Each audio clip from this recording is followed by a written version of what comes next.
Messages from the White House. President Donald Trump speaking out for global religious freedom, citing the persecution of Christians. In the same week, the administration says it's cutting the number of refugees it's allowing into the country. All this as one Christian family fleeing persecution seeks asylum in America. The president hosted an unprecedented forum on religious freedom at the United Nations. In his keynote address, he pointed out some alarming statistics, like 80% of the world's population live in countries where religious liberty is threatened, restricted, or even banned. When it comes to Christians, he said about 1 in 9 experience high levels of persecution worldwide. And it's estimated that 11 Christians die each day for their faith. That's one reason why he's taking action. I mean, just think of this, 11 Christians a day for following the teachings of Christ. As president, protecting religious freedom is one of my highest priorities. The president urged the UN to repeal laws that restrict religious freedom and to increase prosecution of crimes against people of faith. He also announced a $25 million increase in funds to protect religious sites and relics, and a business coalition focused on protecting the rights of religious people in the workplace. Well, just a few days after the president's speech, his administration announced it's cutting back the number of refugees it will allow into the country, limiting the overall number to 18,000 in 2020. The administration did set aside 5,000 slots for the religious minorities, but faith-based groups say the cuts will hurt Christians and others seeking asylum from persecution. The president has steadily reduced the overall number of refugees from 85,000 in 2016. Critics say the policy is affecting persecuted Christians from at least half a dozen nations of refugees. Refugee advocates say the refugee policy should be linked to religious freedom. Nate Bolt is Vice President of Public and Government Affairs for Bethany Christian Services. It's been resettling refugees in the U.S. for 40 years. Nate, how does this decision affect Christians fleeing persecution? Hey, Jessica, thanks so much for having me on today.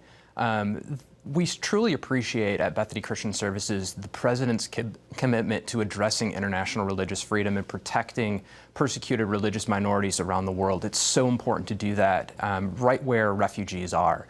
But so many refugees today can't be protected in their home countries, and that's why refugee resettlement remains such an important option. Every day, Bethany is resettling refugees who've been persecuted because of their faith. And we're definitely concerned that because of the decision of the administration to resettle only 18,000 refugees, there are going to be thousands, if not millions, of refugees who are going to be forced to wait in unsafe conditions in refugee camps. Nate, do these refugees become a drain on the country's resources, or do they contribute? Actually, Bethany, we partner with more than 600 businesses that want to employ refugees. They're regularly telling us, are you going to resettle more refugees? Because we need their help. And studies have proven that refugees actually contribute more back to the economy than they take in. So what most people don't know is that when a refugee is resettled to the United States, they have 90 days, just 90 days, to not only survive in the United States, but to thrive and provide for their families. After that, U.S. government assistance is cut off, and they must have jobs and be contributing taxpayers back to the economy. Do you think families will be separated by this decision? I can tell you that families are already being separated because of this decision. I spoke to one refugee minor who was resettled through Bethany several years ago. But when he was a young child, before his village was attacked, he was being raised by his aunt and uncle. His aunt and uncle were in a car on the way to the airport just 2 days ago when their flight was canceled. I can tell you about another family I just learned about this morning, an elderly couple who was living in a refugee camp and was planning to be reunified with their family here in the United States this week. And they gave everything away that they had in the refugee camp, the pots that they cook with, their extra clothes, because they weren't going to need it anymore. They were going to be resettled to the United States and reunified with their family. They slept outside the office that was going to bring them to the airport the next day, And when the workers arrived, they had to tell them that their flights were canceled. These are people who have travel by dates that are going to end in just the next few days.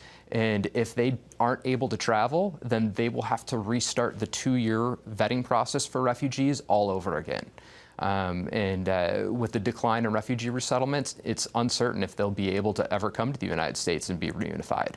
So, Nate, evangelicals are strong supporters of the president. Why should they be speaking out on this issue? You know, I don't think evangelicals are monolithic in support of any political party in every issue area, but I think Christ is very clear, especially in his parable about the Good Samaritan, about what his followers' obligations are. And it's to welcome the stranger, to welcome a neighbor. And as Christ told us in the parable of the Good Samaritan, and when he was asked, "Who is your neighbor?" It's not just the people who live next door to us, but it can even be the people that we detest the most. And refugees certainly aren't that. They're people that we want to welcome, people who want to contribute to our economies and become part of the fabric of our communities. You know, I can tell you in West Michigan alone, where Bethany has our largest refugee resettlement site in Grand Rapids, Michigan, just in the last 5 years, we've had 22 Congolese churches planted. Wow. With the support of other evangelical churches. So these are people who can contribute to our communities. Sure. Well, Nate, thank you so much for your time. Hey, thanks for having me on, Jessica.